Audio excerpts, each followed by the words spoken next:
Hi, this is Linda and Aaron with Traveling Flamingo, and today we're going to be looking at Icy Strait Point and some of the excursion options that are available to you. Thanks for taking the time to watch.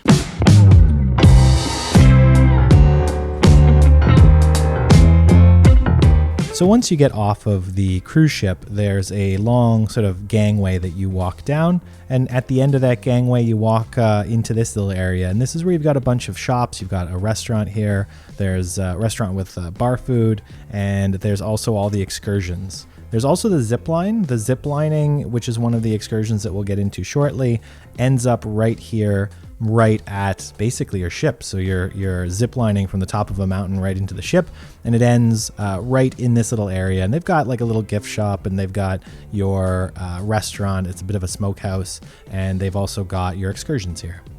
Just to add on about getting off of the ship and down the gangway, they do have larger size golf carts available to cart people back and forth from this main area back to the ship, so that option is available to you. This is also a nice area where we met some people who chose not to do any excursions at all, and they just enjoyed the food, beverage here and going on the hikes that are the hiking trails that start from this area.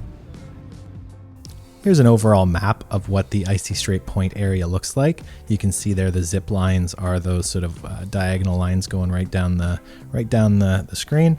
And where we were filming is this green area right at the bottom of the screen. And at the top right is where whale watching happens. And they also have a nice little crab restaurant. They also have a souvenir store and a bunch of other nice little stuff right there. The city itself is a bit further away. You can walk to it, but it would be right off this map. You don't see it in here at all. And that's the city of Hoonah, Alaska. There are 8 main areas that you can break the excursions down into, which range from different types of thrill-seeking adventures to a little bit more calm, relaxing ones, and they do all range in prices. You can also do some mixing and matching. So you've got outdoor adventures, which is mainly kind of your ATVing stuff, arts and culture, Hoonah, which is the main city, whale watching, bear search, Glacier Bay National Park, which actually isn't an option because you're not in Glacier Bay National Park, but that's something that you'll do on your Alaska cruise. You have Alaska Cuisine and the Zip Rider.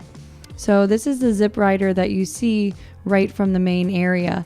And if you're not somebody who's really into heights, it's actually just a lot of fun to watch people come down and screaming their heads off and waving at them as they come down. This is something too that isn't actually overly physical if you're not scared of heights, because they do bus you up to the top and then you ride down to the bottom.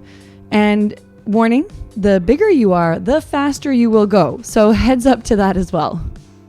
The excursions from Princess do range in price. It goes as low as about $70 US per person, all the way up to about $520 US per person. Now, those more expensive ones are like your helicopter tours. One of them, they will helicopter, they'll put you on a helicopter to the top of a mountain and you can bike down. And the other one is just a helicopter tour of Hoonah, Alaska, and the Alaska area that you're in. Both, more than likely really amazing. We didn't choose to do them. We focused on the whale watching and the bear searching, which we really enjoyed, and we'll talk a little bit more about shortly. So as you can see, there's quite a bit that ranges in price here. You could come and not pay for anything and really enjoy your day, or you could sign up for one of these excursions and get a little bit more in depth in your experience. Once you get off the cruise ship, there's this little area where they've got a whole bunch of places to do your excursions. If you already have booked your excursion, you'll go here with your ticket and you'll go ahead and get on sort of the bus to your excursion. They also have a lot of tour operators here. So if you don't have an excursion, you can go ahead and join one. And this is where we got on our bus for our whale watching tour and our bear search tours. And again, on the left side here, it's a fairly modern area. They've got restrooms. So if you need to use the washroom or you just got back from your excursion, you can find the washroom there. As it pertains to our excursions, there was a restroom, there's a porta potty in the bear search that we went on, and you were able to use that just as you got off the bus or when you got back on the bus. And during the whale watching, there were also restrooms on the ship.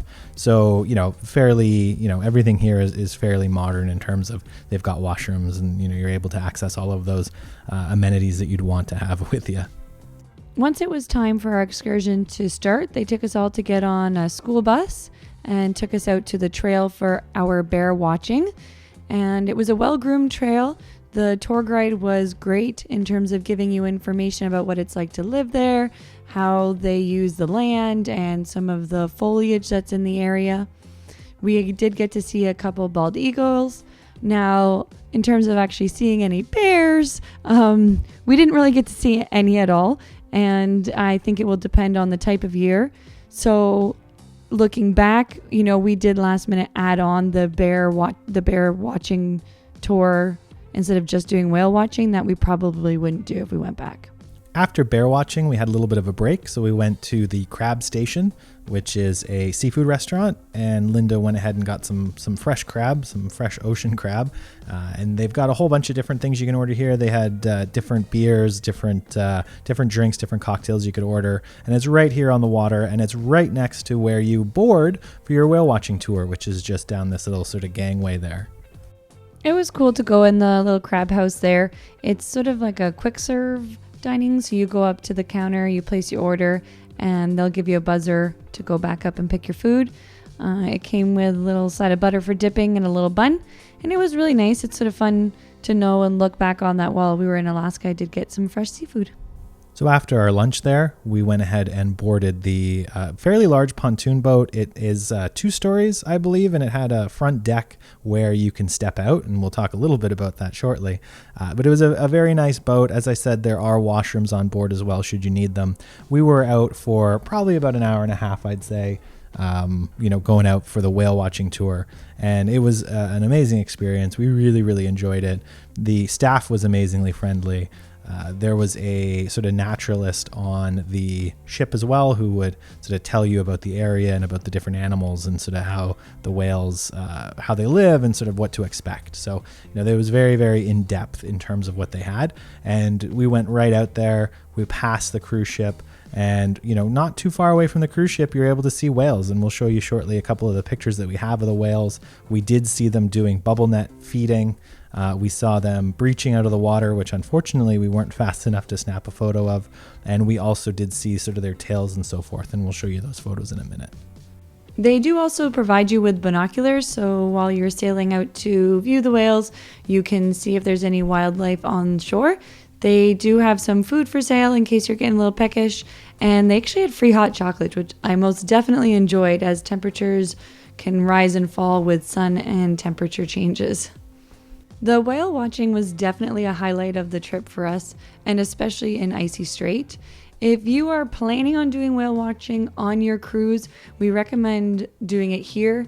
There aren't glaciers. It is so much about being outside. You do get a lot of time outside and time in port that this would be a great place to do whale watching. So here you're about to see what they did allow us out front on the bow, and it was starting to get a little rough. And there the wave went up over my head. I'm almost 6 feet. Aaron is standing behind me 6 feet. As a good wife, I got totally soaked head to toe, and Aaron did get pretty wet as well. They were awesome there, though. They offered us free t-shirts so we could put on some dry clothes and still enjoy the rest of our time out there whale watching. Yeah, fortunately, I was not soaked. However, Linda was quite soaked after that. But it was a great time, and again, the staff was excellent. So we had a couple photos here that we just put in to sort of show you what you can kind of see while you're on one of these whale watching tours. We were very fortunate. We saw quite a number of whales. We did see a whale breach. Again, we didn't see any bears. However, we do live in Canada, so my perspective is I can see bears fairly readily available here in Canada, so not as concerned about that. I was really glad that we were able to see the whales, and the whales are very active that day. As Linda said, we highly recommend that if you are coming to Icy Strait Point, go ahead and do the whale watching here. You're not going to really see the glaciers. Those will be later on in your trip, depending on which way you're going. Overall, we really enjoyed the excursions that were offered here at Icy Strait Point. It wound up probably being one of our favorite excursions on our Alaska cruise. We do have a video about Icy Strait Point versus Ketchikan, so I suggest that you watch that. We'll put a link above. And this is our last little walk back to our cruise ship on that long gangway plank that you have. But, we really enjoyed it. We really enjoyed this area. And we will definitely do Icy Strait Point again on our next Alaska cruise. So thank you all for watching. Please, if you liked this video, go ahead and hit that like button. Feel free to subscribe. And, we hope you have an amazing trip if you go to Alaska. And thanks again for watching.